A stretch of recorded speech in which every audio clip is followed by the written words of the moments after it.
Okay, so hey Sonam, thank you for joining us here today. Hi, thank you for having me. Awesome. Now it's a pretty sad situation around the world. People are losing jobs, and especially for students, it's become really hard to find any opportunities because of the COVID-19. But it's cool that Zillow is carrying out these internships remotely, and you're one of the interns. So let's dive right in. If you could just tell us about the internship, what position, what profile did you apply for, and what team will you be working with? Sure. I have recently transitioned into the field of XY, human computer interaction, and I was specifically looking for UX research roles. There are other positions in the field of XY, too, like UX design, UX writers, UX engineers. I was specifically looking for UX research positions, partly because of the background that I have, and partly because of my interests. Um, and I agree with you that this is such a hard time to for especially people who are looking for jobs and internships. And I feel incredibly lucky that Zillow is still carrying out the internship program. Um, Yeah, that's cool. A lot of companies have canceled their internships, and it is a really difficult situation. But okay, anyway, so pretty cool, interesting. Now, can you just start by your story? If you could talk about how you transitioned from psychology field to doing HCI at Georgia Tech, and now interning at one of the highest paying companies in the US. How did all this happen? sure. Yes, I come from a psychology background. I completed my bachelor's and master's in psychology from the University of Delhi, India. Um, Until my last year of master's, I was pretty sure I was going to get into the field of clinical psychology, be a therapist, and that's what most of my internships and research were pointed towards. Mm-hmm. Um, but so in my last year of master's, I worked with children with autism, where we developed computer-based interventions for them. Um, and being the project lead, I was responsible to kind of look over the entire project. And my team decided to evaluate the intervention before implementing it on the actual user group that we were planning to implement it on. So we pilot tested the intervention and we realized how miserably it would have failed had we not done that testing. Mm-hmm. So that was something that was really insightful because it's not a common practice in the field of psychology and most art disciplines, I would say. But just having realized the importance of that phase of evaluation was pretty impactful in this whole career transition. But not just that. So I remember looking up about what UX was. I had no idea. So I was doing what UX researchers do without knowing that it was the field of UX research. Uh-huh. So I talked to some people who were working in the field of UX, and I remember talking to you about it too, and you gave me the push to actually pursue it because I'm a person who was like pretty afraid of technology in general. Just not having enough confidence to, I don't know, explore new technologies and being able to use them effectively. Um, but I needed that push that I got from you and some people that I was talking to. Mm-hmm. And it still seemed like a really good option. And I'm not saying that clinical psychology is not a rewarding field. It was really rewarding and something that I enjoyed working in. But I did not see myself doing that for my whole life. Yeah. Um, Okay. so that's how I got to know about the field of UX, and then I started looking up programs because I wanted to get professional education in the field of XCI, even though I could do online courses and learn about it, but I had decided, so I had the option to choose between a PhD in psychology program and an MS in human computer interaction. Um, had I done PhD in psychology, it would have led me to again learning things that I was kind of trying to get away from. Right. So I chose the MS program, and MS at Georgia Tech was the only program that I had applied to because Mm-hmm. first I was not sure about this whole transition thing because I used to think if I had to make that transition, I would take a drop here and then maybe apply to different programs and learn some skills in the meantime. But I applied it just to see. I never thought I would get in because it's a pretty reputed school and I had Mm-hmm. no experience at all. But I did get in, and I'm pretty happy with where I am today. I've enjoyed this program a lot and I've learned a lot since then. Yeah, awesome. And obviously, Georgia Tech is like one of the best schools in computer science in the US. So congratulations on that as well, getting into that school and now you're doing these amazing things. So okay, nice. Okay, so the first question that I have is, how did you apply for this internship at Zillow? So I was actively applying for UX research internships on LinkedIn, and I would often find an internship on LinkedIn and then go to the company website and then apply from there. For Zillow specifically, I think what helped the most was me applying as soon as I saw the posting. So I think the timeline matters a lot. It's better to just apply and not wait to have the perfect profile to just go ahead and Yeah, apply. right. Um, so starting early and starting to work on a profile, your portfolio, if a portfolio is required for the kind of job that you're looking for, Mm-hmm. is kind of something that's really important. And so applying early and then being in touch with the recruiter is also something that's important if you are aware of who the recruiter is. Yeah. And then I got a call for the first interview, an email for the first interview, and I had two interviews in total. Awesome. Nice, nice. And so, okay, you said you had two interviews in total. So if you could just tell more about the hiring process, like from when you applied to the final interview, how did it go? Sure. So the first interview that I had was kind of a screening call. It was not so even though I had passed that stage where my resume and my portfolio had been selected by the HR, Okay. by the recruiter, Mhm. but the first screening call was supposed to happen with a UX researcher, a senior UX researcher, who asked me questions about my projects that I had done, the challenges that I faced in those projects, what my learnings were, and my general transition from psychology to UX, Yeah. my interest in doing the UX research internship, what I expect out of it, and very general questions. It was a 30 minutes call, not too much. I distinctly remember having prepared like slide decks to show my projects and talk about them, but they did not get used because the 30 minutes flew by like pretty quickly. Mm-hmm. Um, but um, but it was a good interview. I asked them about so the last 5-10 minutes were me asking them questions about Zillow or the internship position, and those 10 minutes were really helpful for me to decide if I wanted to work at Zillow, because I could really learn about how the UX team works, and I could see how much emphasis they put on user experience because this is still a relatively nascent field, and not a lot of companies have really True. realized the importance of it yet. Mm-hmm. So after the first call, I was pretty sure if I were to get selected, I would join it for sure. Mm-hmm. And then the second call was scheduled a week later, and for that I had a research challenge. So it was my first research challenge ever, but that was pretty interesting. And the prompt was something related to designing how I would go about doing research if I had to design a coffee shop in a rural versus an urban setting. And I simplified it a lot. It was actually a little more complex than this, but And if I would just that's the jump in, challenge because that was your first project in this field, right? Related to project. user research, the coffee shop thing.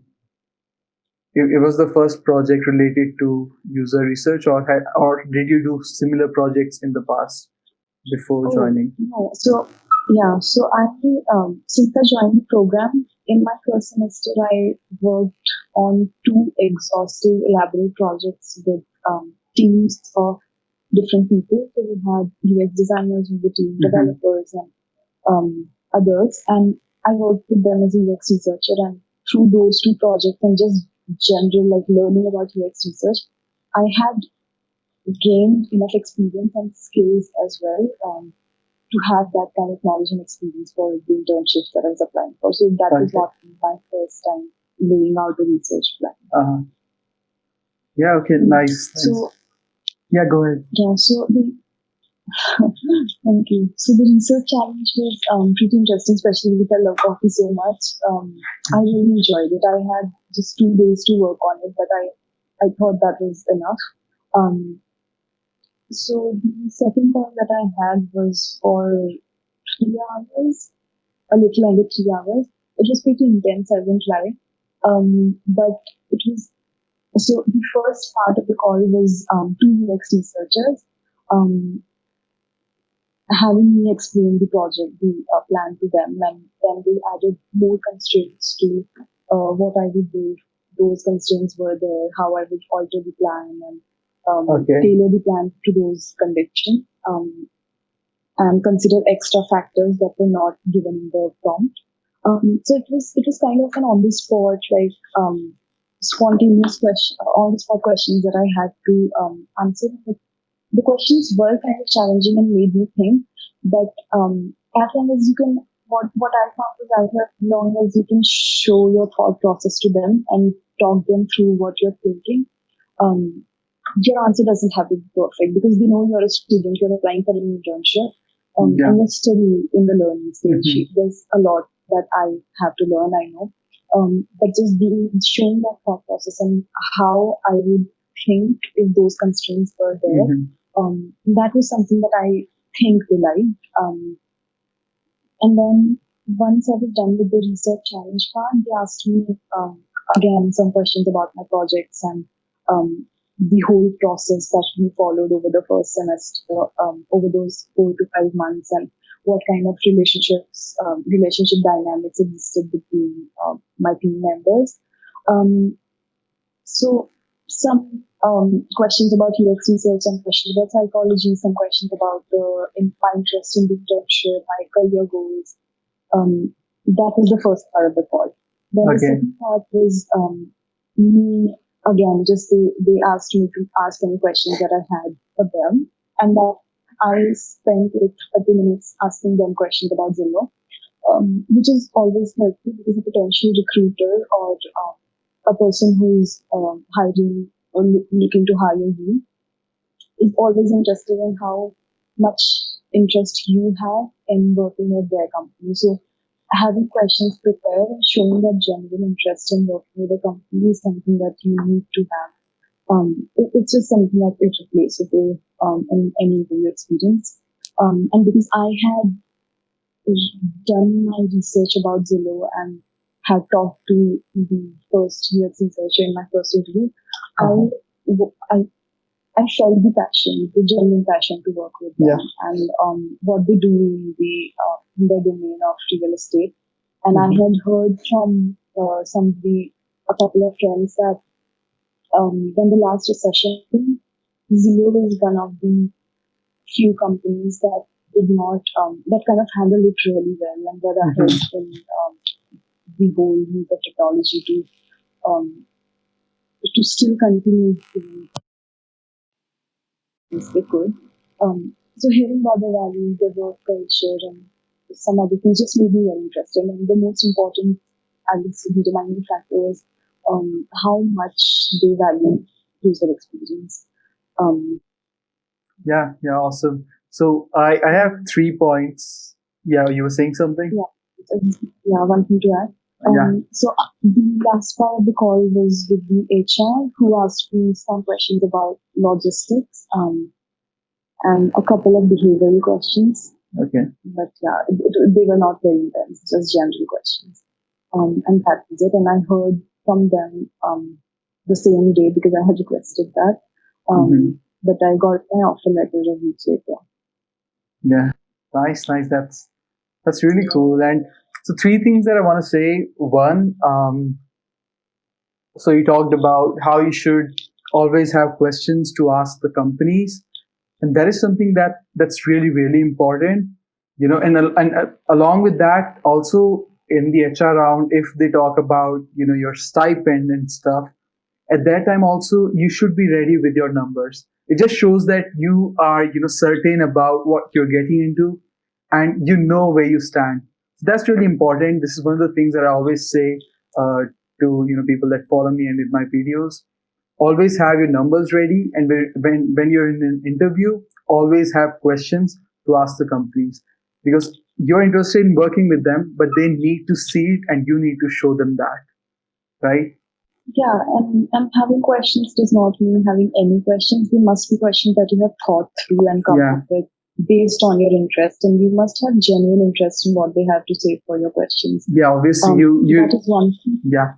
Yeah, Mhm. and the other thing is on the part that you said about numbers. Yes, that's true.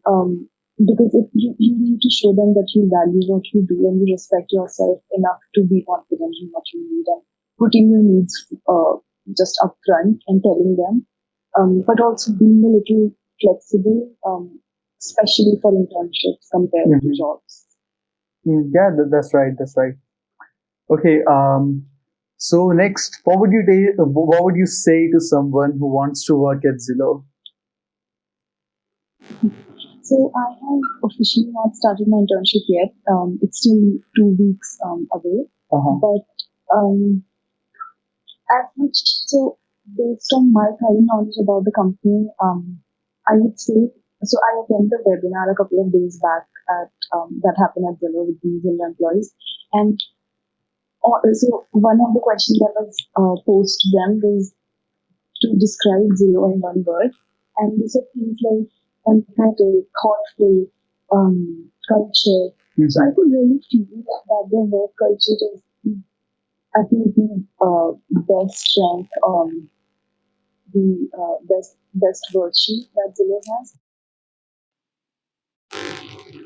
and just realizing what your goals are. I can't speak about other teams, but for UX specifically, um, just being able to see that they really value it and how UX is related to their business goals. And that's something that I discussed with Julie as well. And they took good 10 minutes to explain the whole connection that UX shares with other teams and how that Uh-huh. affects their final decisions. So just learning more about how your specific team functions with other teams and collaborates with others in the company. Right. That's something that you would like, I would say, because from what I've heard, Zillow is a great company to work at. Um, but yeah, I think the best virtue is work culture, and everything Mhm. for me comes secondary. Yeah, and Zillow has been given so many awards in the past for best culture, best place to work at. So yeah, and okay, I remember one thing. You said that in the interview they focus a lot on your thinking process, on your thought process. So you in a way have to think out loud, and they basically see how you think, how you solve a problem. And this is something that I have to say, like in software engineering roles, in coding rounds, in whiteboard coding rounds, when they give you a question, a problem, a problem statement, then one should always, speak out loud so that the interviewer can see how you're thinking, what's going on in your mind. And this is something that I've heard from a lot of recruiters, that they really want to know. They don't want the student to solve the problem correctly, but they want to know the approach they take and how they think. So that's really important. You have to just, speak out. Don't just keep it in your mind and tell them, okay, this is the final answer, right? Yeah, adding to that, so why that's important is because um, and I think it holds true for most teams, but for UX, in the field of XY specifically, people come from all sorts of backgrounds. So my program has people from history, psychology, literature, media, communication, interactive computing, Mm-hmm. industrial design. So people come from different backgrounds. What what makes everything unique though is just the thinking they bring to the table. Exactly. So Right. showing that thinking and the thought process and thinking aloud is one of the best characteristics that a potential employee can have. Um, but yeah, that so as we say, the journey is more important than the final Mm-hmm. True, destination. true, So true. showing that is just as important as reaching to the right conclusion. And sometimes the right conclusion is not even right or wrong. It's just what you prefer. And Yeah. Mm-hmm. Exactly, exactly. Yeah. Okay. So awesome. Yeah, that's true. So I think that you know, in the interview, in the whole hiring process, I think the most important part is just getting there in front of the interviewer. Because at that point, nothing else really matters. Your experience or where you come from, nothing matters. I feel like if you have the skills and the person interviewing you sees that, he or she will definitely hire you. So that's just what it is, right? What do you think? that is true to some extent. That is true. But I would also like to add that just because you have passed the recruiter. So I'll give you an example about one of the companies that I was planning to have a call with. So I have received an email that I would be having my first interview on so and so date. But my Mm-hmm. first call would be with the recruiter, and I had my call with them, and I found myself not at all passionate about the product. Right, like 2 hours before the call, I remember